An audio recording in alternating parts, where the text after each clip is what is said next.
Of questions, right? Spotting signs of distress in teenagers can be really hard to do. Many won't share mental health concerns with their parents or anybody close to them. Joining us now is licensed mental health counselor Shantala Boss. Shantala, good morning. It's good to see you this morning. Good morning, Danielle. You know, one of the things I always talk about are the terrible twos and the terrible teens, right? And so, you know, all kids go through these phases, but how do we know when it's more than a phase, when it's something much more serious? Well, it is something we really want to make sure we focus on with teen girls, especially boys too. But, you know, during this pandemic, there's been about a 3.7% rise in ER visits for young women for suicide attempts. So we really want to be keeping that conversation open with our girls and really watching for signs.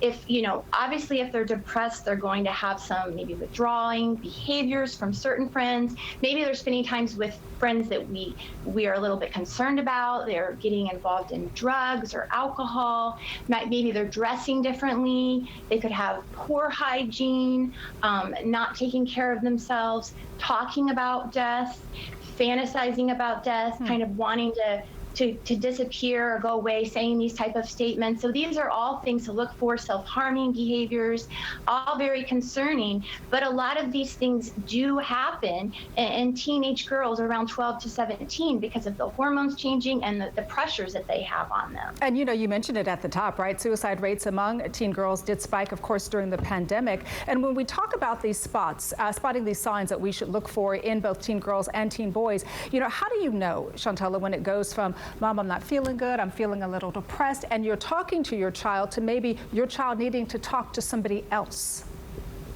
Well, like I said earlier, obviously you see signs of depression with withdrawal, dropping grades, lack of appetite, not sleeping. But when you see the extreme signs, such as, you know, self-harming behaviors, thoughts of wanting to hurt oneself, increased drug and alcohol abuse, spending time with people that are not healthy, lots of time online, in disclosing conversations, researching death or ways to hurt themselves, you definitely want to seek mental health professional at this point.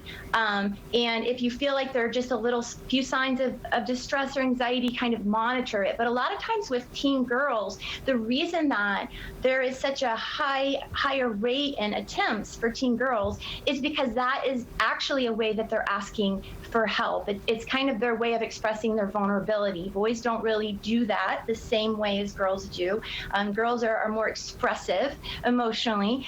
So when you see them acting out, or if they were to have a suicide attempt, we have to take that very, very seriously and not just say, oh, they're asking for attention or whatever. Well, they are, and it's because they need help. It's because they need support. It's because they need to see someone and really get more assistance. They're dealing with a lot right now. I need to feel comfortable being able to reach out at least to their parents so that they can get them the help they need. So a really important discussion. Shantala Boss, thank you so much for joining us.